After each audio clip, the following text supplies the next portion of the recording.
This channel does not promote any violent, harmful, or illegal activities. All content provided by this channel is meant for an education purpose only.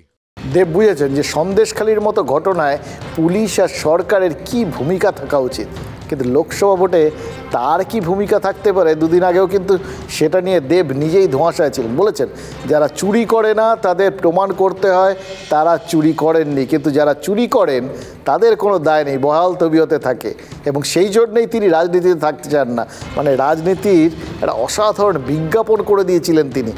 কিন্তু মুশকিল হচ্ছে তখন তিনি যখন কেন রাজনীতিতে থাকতে চান না তার জন্য এতগুলো কথা বললেন, এত প্রাঞ্জল করে বুঝিয়ে দিলেন, তখন কিন্তু হাসি লোকাতে পারছিলেন না তৃণমূলের মুখপাত্র কুণাল ঘোষ। অন্তত তার যখন আমরা প্রতিক্রিয়া নিতে গেছি, তিনি যেভাবে আকাশ বাতাস আপনাদের শুনিয়েছিলাম, আবার শোনাবো, সেই চারপাশে ঘুরে মানে নিজেকেই এমন সব কথাগুলো তার বলতে হচ্ছিল। বিশ্বাস করে এরকম অসাধারণ রিয়াকশান আমি জাস্ট দেখিনি, ওই জন্য আরেকবার আপনাদের শেয়ার করার কোনো লোভটা চাপতে পারলাম না।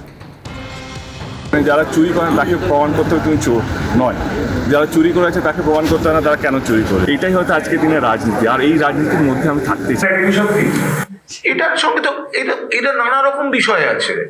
এটা একদম পৃথিবী, অন্তরিক্ষ, এই যে মহাকাশ, হ্যাঁ, এই যে জীবন দর্শন। আপনি যদি রবীন্দ্রনাথ ঠাকুরের আকাশ ভরা সূর্য তারা গানটা গভীরভাবে শোনেন, তাহলে আপনি যে জীবন দর্শন দেখবেন তাতে এক একটা অনুভূতি এক এক সময় মানুষের মধ্যে আসে, থাকবে। তো আমি এই দর্শনের বিষয়টা এখানে আলোচনা করতে চাইছি না। যে কথাটা চিরকাল সমস্ত যিনি দাঁড়ান তিনিই বলেন আর কি, মানুষের জন্য ফিরলাম।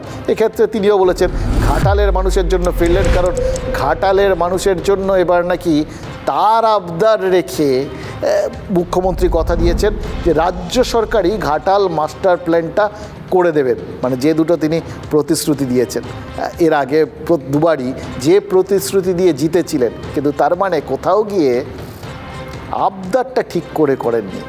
ঘাটালের মানুষের জন্য আবার ফিরলাম। আমার কোথাও যেন মনে হয় কি আমার 10 বছরের লড়াই, আমি 10 বছর ধরে কেন্দ্রের সাথে লড়েছি ঘাটাল মাস্টার প্ল্যানটা যেন ওরা স্যাংশন করে, কিন্তু তারা করেনি। 2024-এ আমি জিতবো কি জিতবো না আমি জানি না। আমি এটুকু বলবো দিদিকে, কে যেই জিতুক যেই হারুক, ঘাটাল মাস্টার প্ল্যানটা যেন হয়।